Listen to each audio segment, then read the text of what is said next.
Баласахан былай ғой, енді Айдана негізінде барынша жеңіл жеткізіп жатқан сияқты өзінің ойын, бір андай бір ашық бетіп, қалай бар солай да айтпай тұрған сияқты негізінде. Негізінде байқасақ, негізі алдынан бері солай сөйледі, орысша мен қазақшаны араласып деген сияқты. Былай болған сияқты реальность ожидание бір жағынан еще болады, сіз күткен свидание болмаған сияқты негізінде ше.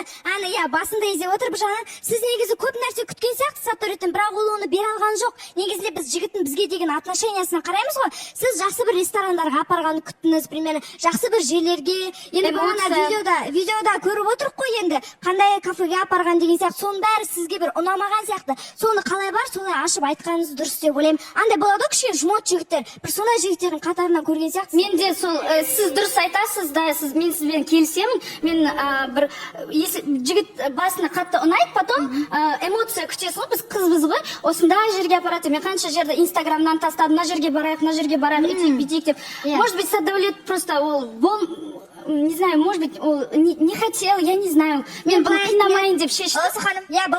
Егер де білесіздер ғой, бір ұнатқан кезде адам мүлде басқа әлемге кіріп кетеді, бүкіл фокусы соған бұрылады. Сен просто әр көйлекке, әр юбканың артынан жүгіріп кете беретін екенсің да, содан кейін сен қатты ұнатпадың деп тұрсың.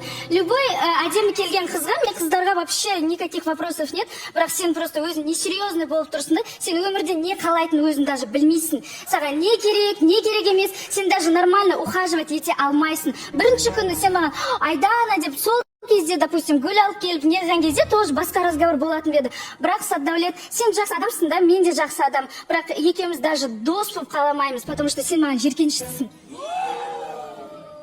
Мен сенімен вообще араласқым да келмейді. Мен мына жерде әрең отырмын да, сен мына қасымда отырған үшін шыдап. Негізі мен осыны тезірек бітіріп кеткенімді қалап отырмын, потому что сен маған ұнамайсың настолько, что сен жиіркенішсің маған.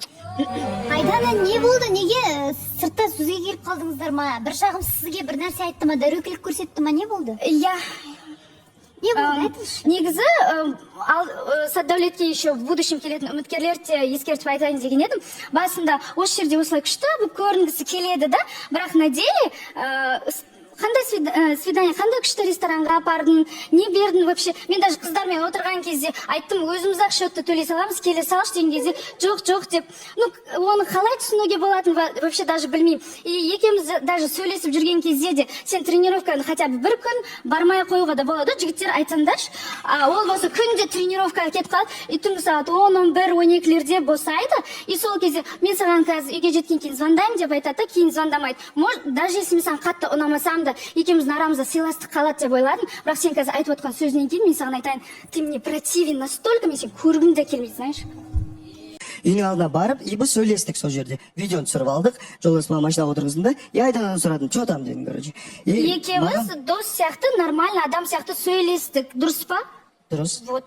А сен қазір неге мына жерде эфирде екеуміз вроде бы дос сияқты сөйлесіп решили, что зачем бір-біріміздің отношениямызды бұзамыз, екеуміз осылай бір-бірімізді сыйлап араласа берейік дос ретінде деп. А сен эфирге келіп, маған бұл қыз ұнамайды деген қалай түсінуге болады? Разве так можно делать? Сен тоқташ, сен маған неге? Сөйлемеш, пожалуйста. Можешь не разговаривать? Сөйлемеш, пожалуйста. Не, буду я и разговаривать. Подожди. Мен сен даже естігімді келіп тұрған жоқ, потому что сен бар емес па, жеке сөйлескен кезде басқаша сөйлейді екенсің да, а эфирге шыққан кезде басқаша сөйлейді екенсің. Мен содан кейін ханым қарайып отыр саған, мен ойладым екеуміз дос сияқты дұрыс сөйлей, ну, как общаемся деп, а сен мына жерге келіп, как будто өзіңді выше қойып, мен мына қызды ұнатып тұрған жоқпын деген әңгіме, это было низко. Болсын деп, сіз сол себепті де жаңа мен сізден бірінші сұраған кезде айтқан жоқ. Саддәулет ұсынды деген әңгімені айтқан жоқ. Соңына дейін дос болып қаламыз деп, соңына дейін өзінің позициясында келіскендеріңіз бойынша тұрды. Бірақ бірінші болып Саддәулет, сіз айттыңыз, шындығына келгенде бұл қыз маған ұнамайды дедіңіз. Содан кейін қыз ашуланды да, бірден сізге бар шындықты жайып салды. Мен, қараш, сен по факту қарайсың ба? Сен ұнамайды дегенде, все, мен содан кейін сен сөйлескің келмейді, потому что мен саған не үшін жиіркенішті деп айттым, потому что сен екеуміз сөйлескенде бір әңгімені айтасың да, эфирге шығып өзіңді прям былай көрсеткің келеді ма? Басқаша сөйлесіп отырсың, мен сенен көңілім қалды. Еркек сияқты адамдан көңілім қалды. Хорошо. Бұл қыздың ашуы. Артық білмеймін қандай сөз айтылу керек.